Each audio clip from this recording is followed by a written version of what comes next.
दोस्तों, आज हम लोग ACP Panjagutta, additional DCP west zone Iqbal Siddiqui और हमारे स्टेशन हाउस ऑफिसर सईदुलू एसआर नगर पुलिस स्टेशन के हम लोग हिंदू शमशान वाटिका ईएसआई ग्रेवयार्ड एरागडा के नाम से जो जाना जाता है, वहां हम लोग गए और जीएचएमसी के अफसर्स, नोडल ऑफिसर और भार्गव नारायण जो मेडिकल ऑफिसर हैं और गोपाल कृष्ण यादव जो हरिचंद्रा घाट के केयर टेकर हैं और सबसे इम्पोर्टेंट जो देवेंद्र जिनसे मुलाकात हुई, जो डेड बॉडी को डिस्पोज ऑफ करते हैं, वहां सभी से मीटिंग हुई, कोऑर्डिनेशन के बारे में बात हुई। काफी समय से ये ग्रेवयार्ड में इलेक्ट्रिक क्रेमेटोरियम की सुविधा है और कुछ अजीब सा लगा हमें, एक किस्म का खौफ भी एहसास हुआ। ऐसा लगा कि ये कोविड बहुत लोगों को परेशान किया है और सामने देखकर और भी थोड़ा अजीब लगा। यही हकीकत है, लेकिन इस हकीकत से और आगे मेहनत करने का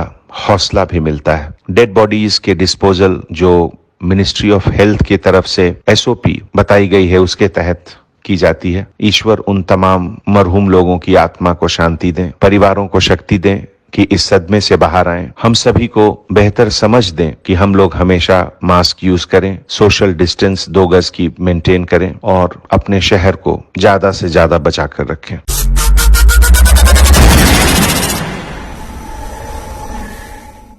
जर्मनटन हॉस्पिटल ऑर्थोपेडिक से मुताल्लिक हर मरीज यहाँ शिफायाब। बैनुल-अक़वामी शोहरत याफ्ता और इनाम याफ्ता doctor Mir Jawad Zar Khan, senior orthopaedic surgeon, advance operation theatre, ICU, digital X ray, laboratory, physiotherapy, pharmacy, sharing और प्राइवेट रूम्स, लेडी डॉक्टर्स और डॉक्टर अर्जुमन सुल्ताना गायनेकोलॉजिस्ट की खिदमात हासिल। वाजिबी फीस और मुकम्मल सहूलियात से हजारों मुतमईन। एम्बुलेंस से आरास्ता Germanten orthopaedic hospital, pillar number 150, Attapur, Hyderabad. अगर हमारी न्यूज आपको पसंद आई है तो सबसे पहले शेयर कीजिए, लाइक कीजिए, फिर खास तौर पे हमारी रिक्वेस्ट ये है कि सब्सक्राइब करना ना भूलें। 7H न्यूज़, आपकी आवाज़।